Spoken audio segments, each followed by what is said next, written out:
Gray's still sick with the flu. We've been asked to remember Robbie Michael. Robbie Michael.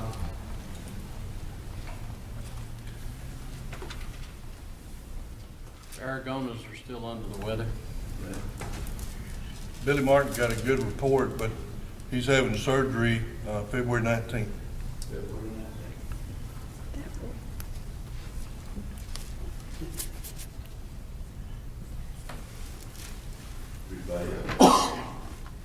Cledston Beard. Ma'am? Cledston Beard. Leston Beard. He's in a nursing home right now. Maybe that's it.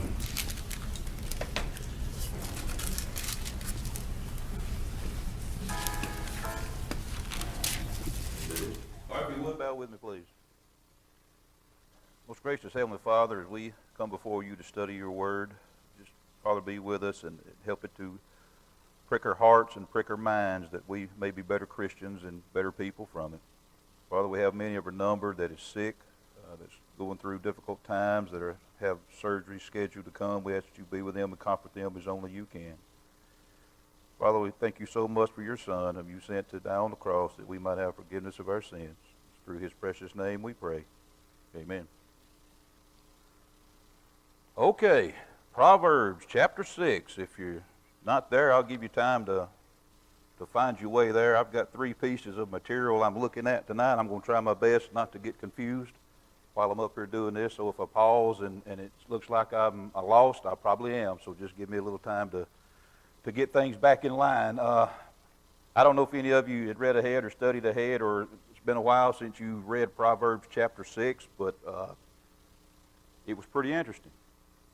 I think it's something we're all going to be able to talk about tonight, so I hopefully y'all are in a discussion mood and y'all can help me out and not leave all this talking up to me, because I want to hear some of y'all's opinions as well.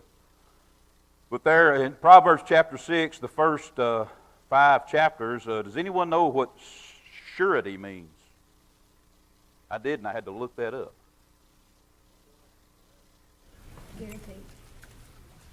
Guarantee, collateral. Pretty much it's one who guarantees another person's debt. We all probably know it as cosigners. That's probably a more familiar term with us. And we're going to talk a little bit about that tonight. The first 5 verses here kind of gives us warnings about doing that. Now, I've never been on either end of that. I'm sure there's probably some of you in here that you may have, and you may have a horror story that you could tell about it. I've never been in that situation on either end of it. But pretty much those first 5 chapters, first 5 verses warns us about it. And number 1, basically, it tells us don't do it. If at all possible, don't do it. And if you do, try to get out of it as fast as you can. And we're going to talk about that here in a little bit. And it even talks about going to that person if you have to, and pleading with them to let you out of that situation that we've gotten into. So if you'll get with me here on Proverbs chapter 6, we'll go down it verse by verse. And if I'm going too slow or if I'm going too fast, I hope I'm not going too fast. I hope I don't run out of soap before it's over with. We'll try our best not to.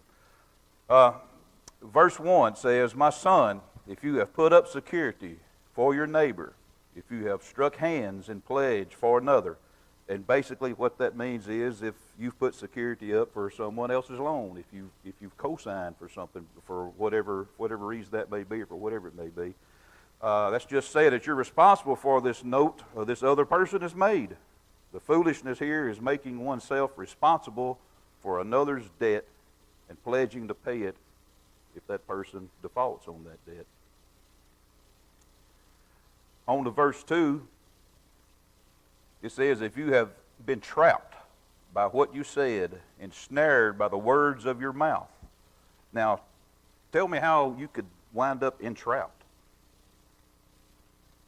And back up a little bit, back to verse 1, and I'm sorry if I jump back and forth, but for whatever reason, a lot of times, young people, many times, they don't realize that they could have to pay this whole debt for something that they did not receive by just signing an innocent-looking piece of paper. When this chapter of Proverbs was written, a handshake was just as binding as notarized notes are today. Our society has gone debt crazy. We buy things on time that we should not have bought at all because we do not have the money to pay for it. And did you know from the information I got that the number one cause of divorce in America is debt? Now, let's go back to this handshake deal. How great would it be if it, and I'll go back as far as 100 years, it may not be that far back, that if everything we did or agreed to, we could seal it with a handshake and we knew it was going to be all right? That's the way a lot of folks used to do it. Why is more or less that not an option anymore? Why has it changed so much? People don't keep their word. People are not as trustworthy as they used to be. Billy's not here tonight. Billy and I have been friends, I know, for over 25 years now, and I think the world of him, and he thinks the world of me, but I probably can't go down there tomorrow to that bank and, tell Billy I need a $100,000 loan. All I got to offer you is a handshake. It's probably not going to work that way. And it's a shame that it's not. And it brings me back. We hunted in Kentucky a long time ago. We stayed up there about 6 years in Crittenden County, Kentucky, if you're familiar with where that's at. Someone had put us on, a gentleman up there that owned a good bit of land. He operated a sawmill there in Marion, Kentucky. And was one of those old fellas that, and y'all know the type I'm talking about, the first 3 minutes you talked to him, you knew he was the type of fella that said what was on his mind and meant what he said, and he was sort of intimidating. And we had looked at his land, and agreed that we'd lease it to hunt on for that time, and he told us what it would cost, and that was fine with us. We all carried cash up there. We laid it on the table, or laid it on the hood of his truck, out in front of his sawmill. He counted it out, and he stuck his hand out. I shook it, and we all shook his hand, and I was kind of feeling just a little uncomfortable because we'd all heard stories about, folks getting shenanigans up there doing that. A lot of them were leasing their land and didn't have contracts drawn up and then turn around and lease it to somebody else and wind up 4 or 5 people hunting on that land. And all those guys with me, they were wanting to say something. We were a little scared of this fella. He was just a pretty stern fella. And he looked at me and he said, "I guess you want something in writing, don't you?" I said, "Yes, sir, if you don't mind at all, we would." So he goes into the shop there at his sawmill, and I see him rip a paper towel off of the roll in there. He comes back out, lays it on the hood of his truck, and he writes down, agreed to hunt my lease, and put all our names on it and signed it and gave it to me. He said that was just as good as my handshake. And he was probably telling the truth. But it's a shame that we can't operate like that anymore. And times have changed so much that that's not a feasible thing to do anymore. But back to verse 2. Thou art snared with the words of thy mouth. Thou art taken with the words of thy mouth. And basically what that's telling us is anyone who becomes responsible for another person's debt is trapped and controlled because he has yielded control of what God has given him as a stewardship. How can you be trapped? What do you think that's talking about? When you do that, you and I keep using the term cosign. How can you become trapped? When he don't pay. But that other person don't own up or hold up the end of the bargain. It's up to you to make things right. And you become trapped by what if you can't afford to do that? That's where the problem comes in. When you can't afford to back that up either. There in verse 3 it says, "Do this now, my son, and deliver thyself. When thou art come into the hand of thy friend, go humble thyself and make sure thy friend."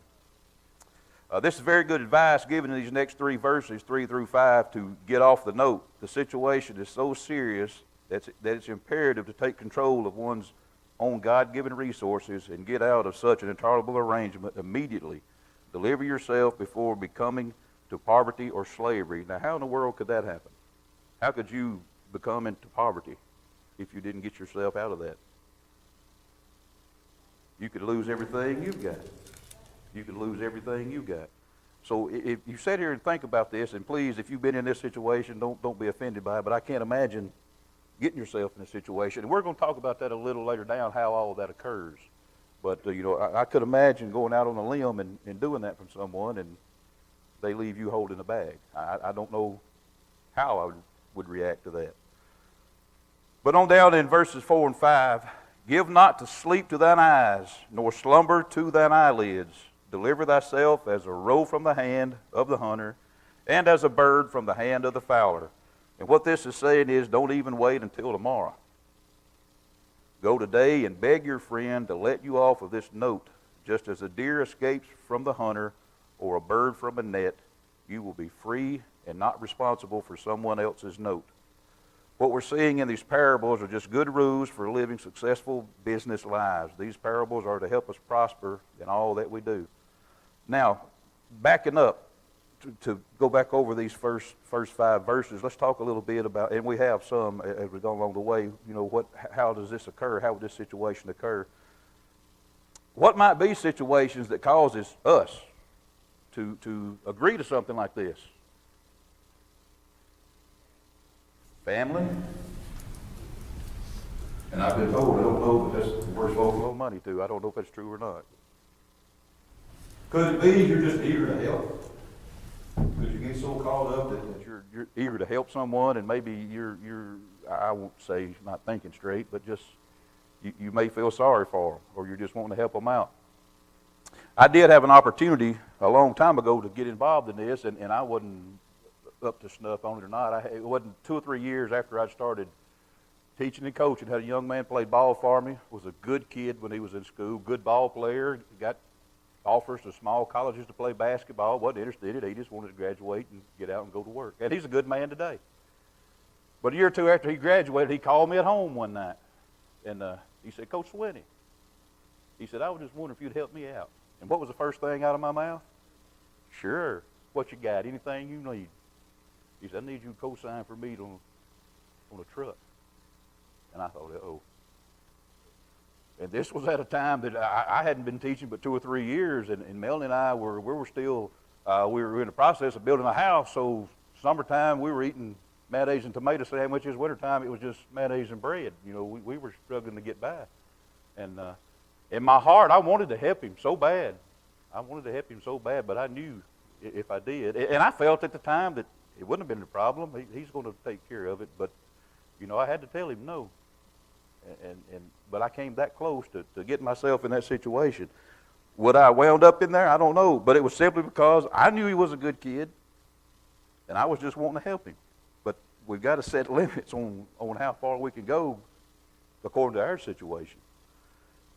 Tell me how one could wind up suffering if you did get into something like this. If you want to share it with me, share it with me. How could you wind up suffering? Well, sometimes, maybe your finances are okay at the time you could lose your job or something, but you're still accountable if you've co-signed. Right. Government shutdown for the last Sure. 35 days or whatever how long it was. You could really wind up in that situation. Anything else? How else could you possibly wind up suffering? Just because you were eager to help. If some reason he defaults and you co-sign with him, you're as liable as he is, and it could hurt It's your on you. credit Could- or future reference or such as that. Could ruin your credit or financial history. There's a lot to lose about all this. Let me ask you this, and a lot of the times when this, from what I hear, I've never been involved in it, but from what I'm hearing, people take advantage of you, or the people that get burned on this, for lack of a better term. What would cause someone to do that to you? Ma'am? No conscience. Probably so. Not much of a conscience, or not caring much about their fellow man. But what else? Well, there's a network out there. We see it within the congregation. The Boonville congregation has got a reputation for helping people that are in need. And if you have somebody come by and they have a pretty good story and we help them out, it's just amazing how quickly 3 or 4 others will come by with a very similar story. Word gets out. Word gets out. And that would happen with an individual as well. True. Well, let's look on the other end of that spectrum, and this is the one I guess that we really need to familiarize ourselves with. What would be some reasons we should not, or just tell them no?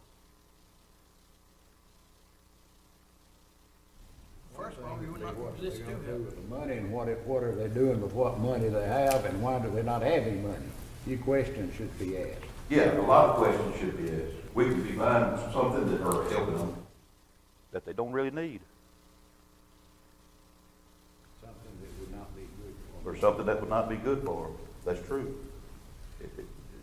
And that's a long, long list of things.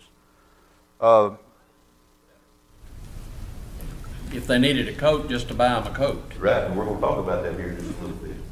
You know, but for all we know, if we don't do our homework on that, they may be cashing that check and headed straight to Vicksburg, casinos, whatever. We don't know. So is that on us if that happens? Or drug dealer? come through them that I don't know, but you know, you take them and you buy them gas.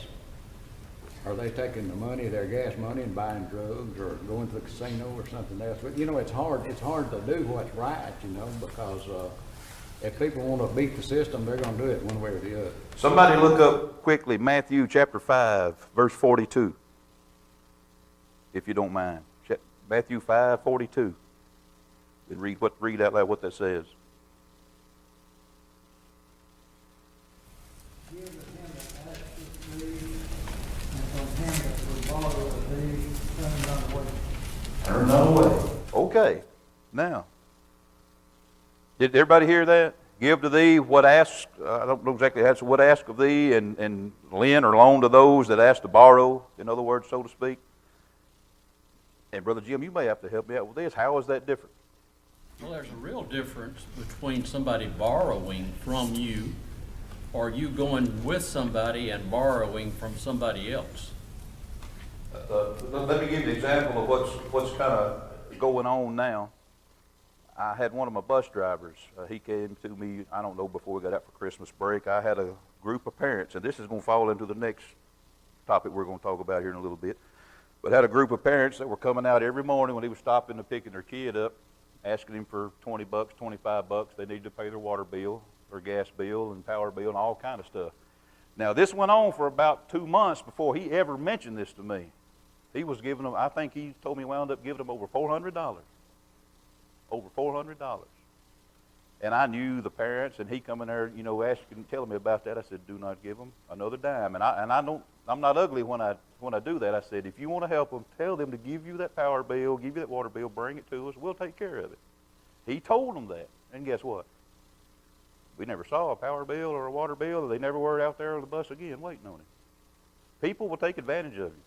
They will take advantage of you in a heartbeat. But what we've started at our school, and I sort of frowned on it just a little bit because I thought it would turn into a dumping ground, but we've got in the front of our main building what we call our clothes closet. And if you could see it, I wish I could had pictures to show it to you. It's kind of like a small-scale Dollar General. Those ladies have got it fixed up nice in there, and it's got clothes of all sizes. It's got shelves of, I don't know, hygiene products, toothpaste. You know, we've got probably 4,000 toothbrushes in there that folks have donated to us. So our kids now, and they know now that they can go in there, and there's almost anything they would need in there. And as a matter of fact, one of my fourth grade teachers today, she had 3 of the kids, and they were excited because they were going to get to go shopping. You know, they get through with their work and get their bonus points wrapped up. We've got the bags, we got all that. They carry them up there, and they go to shop. And that's how we help them out. But and that started because we did have a lot of those folks that were just coming to us and just asking us for money. You know, more or less because we were in school. I reckon they thought we had just tons of money for some reason, and we're hitting their teachers up. So we decided to go that angle on it. But I say that to say this, to tie into these next few verses here. And those first 5 verses sort of gave us warnings on things like that, while these next 6 through 11 sort of gives us a warning. Sloth, and y'all all know what a sloth is if you've heard the term sloth. Where we were eager to help, these next few verses talks about those folks who are eager to sleep, if that makes any sense to you at all. And so 6 through 11, follow along with me, and we'll try to cover that. And I'm already running behind, so we'll try to speed up just a little bit. Go to the ant, you sluggard, consider its ways, and be wise. Now, why in the world, and after I read this and I got to thinking about it, why in the world do you think an ant was used as an analogy? Work all the time. A warning against laziness is appropriate after the discussions we've had, after guaranteeing someone else's debt. Do you think this is true? Is maybe some of those folks that incur those debts come to you, is that some of the lazy people, for lack of a better word? Real good chance. There's a real good chance. The ant is an example of industry, diligence, and planning, and serves as a rebuke to a sluggard, a lazy person who lacks self-control. Folly sends a lazy man to learn from an ant. There in 7 and 8, which having no guide, overseer, or ruler, provideth her meat in the summer, and gather her food in the harvest. God does not like for us to be lazy. The ant throughout history has shown great industry. And if let me relate that to you from my point of view. If you mow yards or you mow your yard, and I've got to the point now, fire ant mounds in my yard, a foot high, I just run over them with my lawnmower, just flatten them down. Guess what's there by the next morning? One probably half again as high. They did all that overnight. So why do you think a mule wasn't used in this analogy? We always hear that term, man, he works like a mule. You have to make a mule work, don't you? You have to make a mule work. There's a big difference there. It's wise to follow someone or something that teaches us good habits. The ant works without another ant over him, yet gets his work done and done well. The ant prepares ahead and is never short of food. We can learn a lesson from the ant. We should not have to be driven to work, but should do our work because it needs to be done. We should work hard and prepare ahead for the winter. Verses 9 and 10, how long wilt thou sleep, O sluggard? When wilt thou arise out of thy sleep? Yet a little sleep, a little slumber, a little folding of the hands to sleep.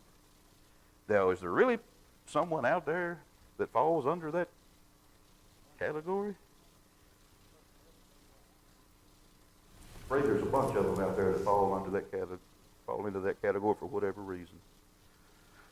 The lazy person loves to sleep late rather than to work. Can you believe that? This lazy person uses every kind of excuse to avoid work.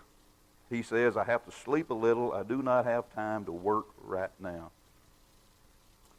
Verse 11, so shall thy poverty come as to one that travaileth, and thy want as an armored man. Poverty will come upon a person who does not want to work. Money is earned by the sweat of the brow and with busy hands. People who do not like to work receive no money. This is just a warning against being lazy and a sleepyhead. Just as a victim is overcome by a robber, so is the lazy man with his devotion to sleep rather than to work, which leads to poverty. That's common knowledge. It comes hand in hand. You've heard a lot of folks say, you don't work, you don't eat. Well, if you're in that boat, and especially if you're trying to support a family, then it's going to be hard to do things like that. Let me ask you this, and Luther's already touched on a little bit. Would it be safe to say that maybe, I hate to say a great amount, but would it be safe to say that a good amount of society may fall under this category? Why? What's caused that? The government. There's been talk there from the government today. You expect to see more of it? Black lady in her class was talking about it. She said, they ain't gonna work. They can stay on that porch and see that check on that mail. That's what we're talking about. And there are some people out there that, and we all know that they're not physically able to do things. It's the folks that are physically able but just won't. Right. And from what I see in my profession, to a tendency, that's a continuing circle with some families. And not necessarily it's those students' fault. They're just kind of a product of their environment.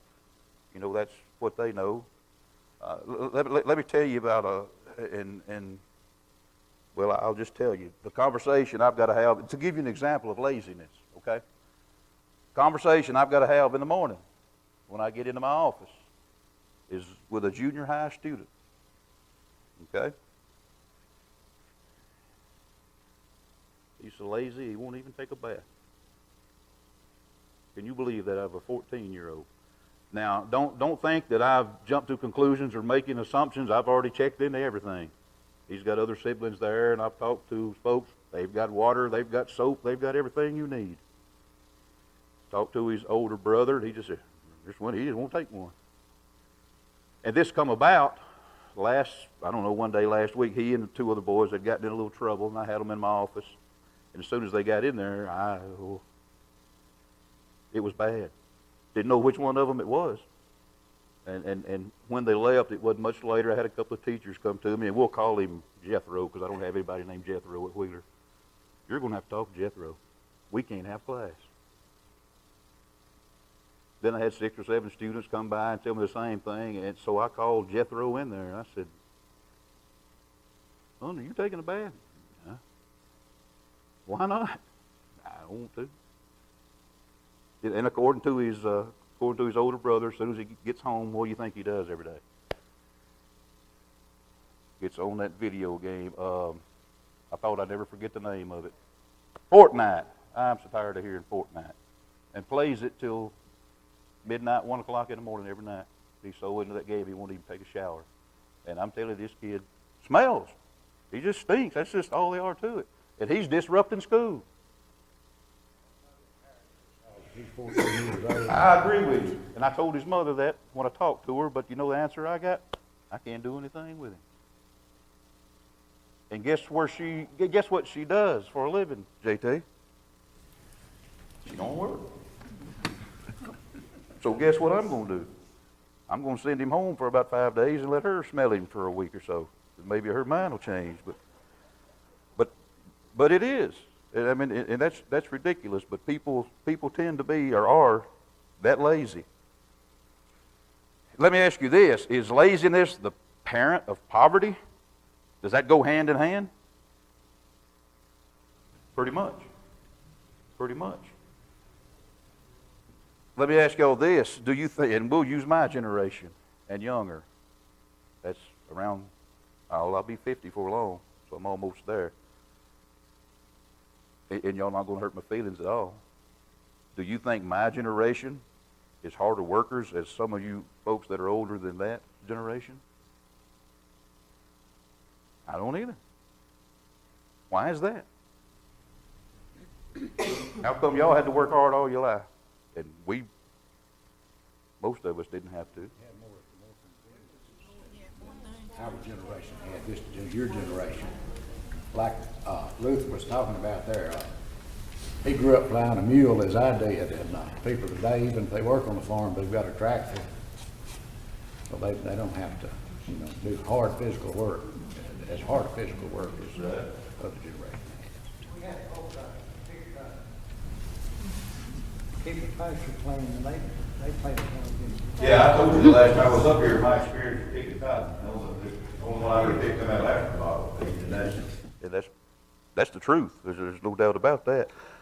Let me ask you this: do you think that all may tie back to family? Our growing up years, and then the generation after us, they came out with all this machinery and stuff. They didn't have anything to keep the kids occupied and busy.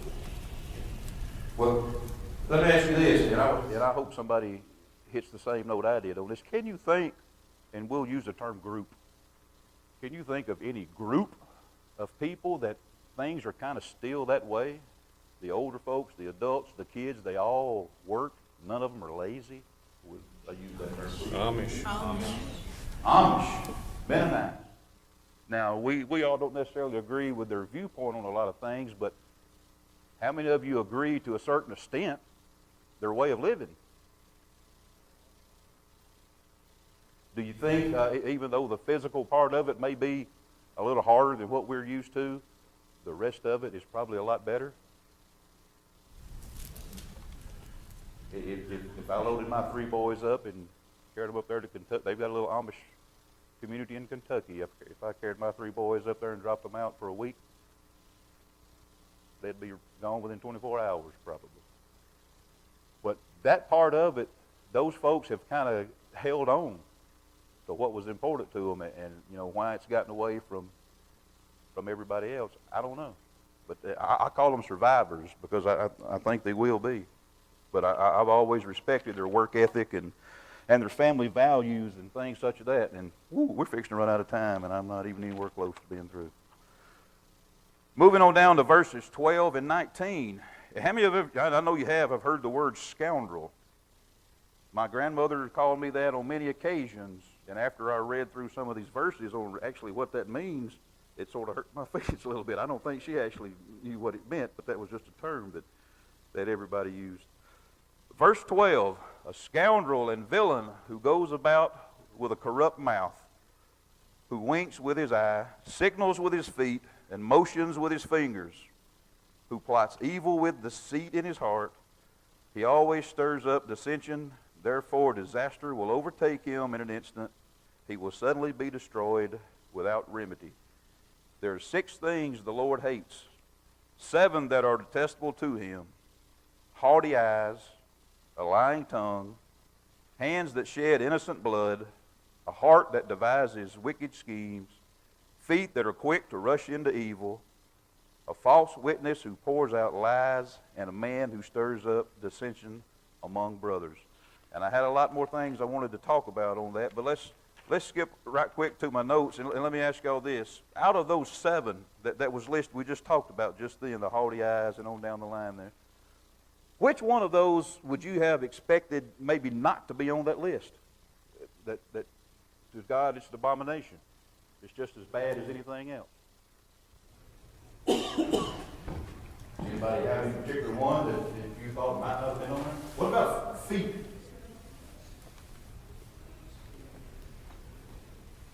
What does it mean when they what does it say there? I don't remember exactly what it says. Feet that are quick to rush into evil.